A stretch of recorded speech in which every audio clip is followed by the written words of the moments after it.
শিউলি শিউলি কন্টেইনারে তেজস্ক্রিয়া কিভাবে আসলো, এ ধরনের ঘটনা ঝুঁকিপূর্ণ কিনা কি জানতে পেরেছেন জানাবেন। পুতুল আসলে তেজস্ক্রিয়তা এসেছে যে কন্টেনারটিতে যে লোহার টুকরো বা ইস্পাত আছে সেগুলো থেকেই। তো এক্ষেত্রে আসলে বিস্তারিত বা বিজ্ঞানীরা পরীক্ষা নিরীক্ষা করার আগে এটা আসলে বলা সম্ভব না।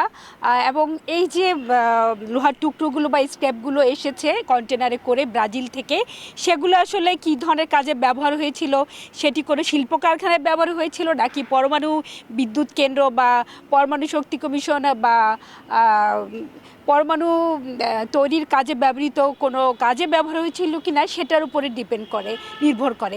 এর বাইরেও কিন্তু নানাভাবে তেজস্ক্রিয় বা তেজস্ক্রিয়তা তৈরি হয় এবং বিভিন্ন ক্ষেত্রে অনেক দিন ধরে পড়ে থাকলেও বা বিভিন্নভাবে আসলে তেজস্ক্রিয়তা তৈরি হয়। এবং এই কন্টেনারটিতে যে লোহার টুকরোগুলোতে যে তেজস্ক্রিয়তা প্রাথমিকভাবে পাওয়া গেছে সেগুলো আসলে পরমাণু শক্তি কমিশনের বিজ্ঞানীদের পরীক্ষা নিরীক্ষা করার কথা রয়েছে। বর্তমানে যে কন্টেনারটিতে প্রায় 1 মাইক্রোসিভার্টস প্রাথমিক পরীক্ষা নিরীক্ষায় তেজস্ক্রিয়তা পাওয়া গেছে বলে আমরা জানতে পেরেছি কাস্টমস সূত্রে।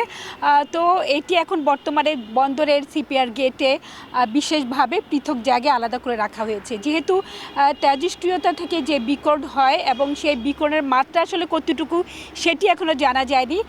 তাই এটিকে সতর্ক অবস্থায় রাখা হয়েছে এবং এখানে কিন্তু মানব স্বাস্থ্যের জন্য ঝুঁকি রয়েছে। যদি সহনীয় মাত্রার চেয়ে বেশি তেজস্ক্রিয়তা বিকিরণের পরিমাণ বা একক বেশি হয় তাহলে কিন্তু সেটা মানব স্বাস্থ্যের জন্য ক্ষতিকর।